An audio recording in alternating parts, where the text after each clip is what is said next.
Исполнителна личност која ќе се издигне над партиските интереси и ќе го штити суверенитетот и интегритетот на земјата.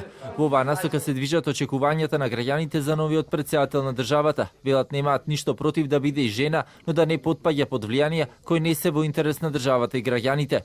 А каков треба да биде профилот? Профилот честен, поштен, комуникативен, едукативен и непартиски, по мое, треба да биде во секој случај. Важно да се извршува функцијата како треба, да гледа за народот и да извршува како треба функцијата. Не е битно дали е машко или женско, тоа не. Да си ја презентира државата надвор, тоа му е работата. Да дојде работа малку, децава да не ни бегаат по странство, останавме само пензионери. Тоа му е, мислам, работата на председателот. И кога ќе се донесат некои закони, си ги проучи, убаво па ќе си ги подпише, за да може побрзо да оди работата. Секој председател изгледа влечи на кај партијата од која што е изабран, а треба да биде председател на сите граѓани, без разлика која е што е.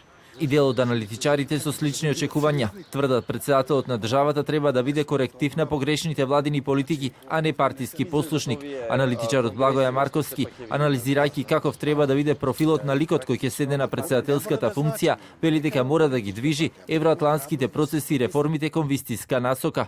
Видите, не мора да биде партиски активен идниот председател на Република Македонија. Тој може да биде избран или предложен и од пошироката македонска јавност, поширокиот македонски избирачки кор. Не треба да бегаме од фактот дека живееме во располитено, односно поделено општество и од тој аспект исто така улогата на председателот, идниот председател ќе биде многу суштествена и битна. Поаѓајќи од овие два основни факта, би рекол дека идниот председател на Република Македонија пред се и над се треба да има во предвид дека процесите кои беа и се уште траат во Република Македонија мора да се поддржат заради напредокот на тамошниот напредок на Република Македонија. Околу опцијата консензуален кандидат Марковски вели не треба да се коментира, бидејќи од повеќе аспекти може различно да се толкува. Во меѓувреме партиите се уште ги разгледуваат кандидатурите за шеф на државата. Во јавноста веќе излегоа и дел од емињата за кои ќе треба да се одлучат партиите од македонскиот и од албанскиот блок. Од ВМРО ДПМН засега отворено се говори за кандидатурите на Владко Ѓорчев, Гордана Стилјановска Давкова и Филип Петровски. Од Бихачка како кандидати се спомнуваат Радмила Шекеринска, Никола Димитров, Стево Пендаровски и Оливер Спасовски.